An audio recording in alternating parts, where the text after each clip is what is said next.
মাননীয় স্পিকার, জুলাই গণ অভ্যুত্থানের শুরু থেকেই আমার দল ইসলামী আন্দোলন বাংলাদেশ বা আমার নেতা পীর সাহেব চরমনাই সহ আমরা মাঠে লড়াই করেছি।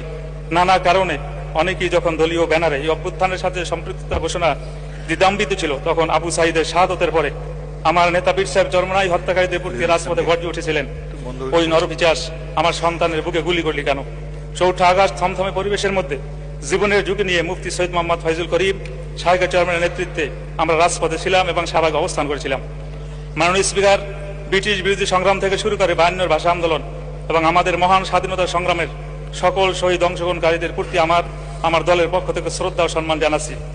আমি বিশেষভাবে স্মরণ করছি ইসলামী আন্দোলন বাংলাদেশের প্রতিষ্ঠাতা আমির মাওলানা সৈয়দ মোহাম্মদ ফজলুল করিম মরহুম পীর সাহেব চরমনাই। তিনি 1987 সালে সাংবিধানিক সংস্কারের প্রয়োজন অনুভব করে গঠন করেছিলেন ইসলামী শাসনতন্ত্র আন্দোলন, যা বর্তমান ইসলামী আন্দোলন বাংলাদেশ।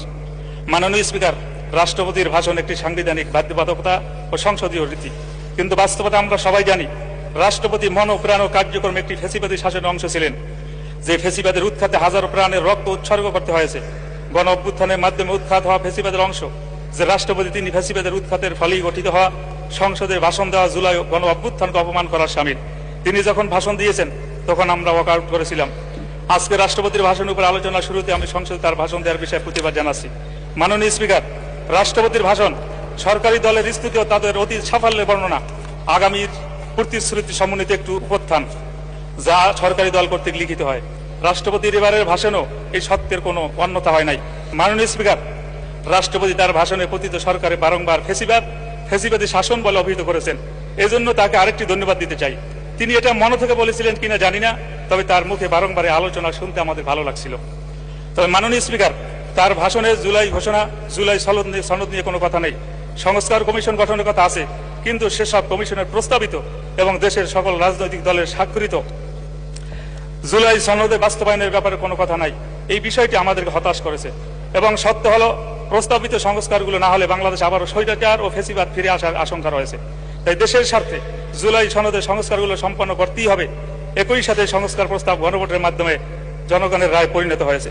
মাননীয় স্পিকার, আমার নির্বাচনী এলাকা বরগুনা 1, বরগুনা সদর, আমতলী এবং তালতলী। আমরা এই বরগুনার যে লক্ষ কোটি মানুষ বসবাস করতেছে, আমাদের বরগুনা উন্নয়নের দিক থেকে এবারে পিছিয়ে। মাননীয় স্পিকার, পায়রাও বিশালী নদী বেষ্টিত আমাদের জেলায় নিরবিচ্ছিন্ন যোগাযোগ এখন সময়ের দাবি।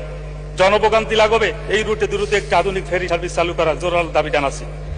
আমতলী, পুরাঘাটা, বড়ইতলবাগ, 62 পয়েন্টে সেতু নির্মাণ করা হলে দক্ষিণ অঞ্চলের মানুষের যাতায়াতের এক যুগান্তর বিপ্লব ঘটবে, শিক্ষা খাতে ব্যাপক ভূমিকা রাখবে, যা রাজস্ব বৃদ্ধিকে সহায়তা হিসেবে কাজ করবে।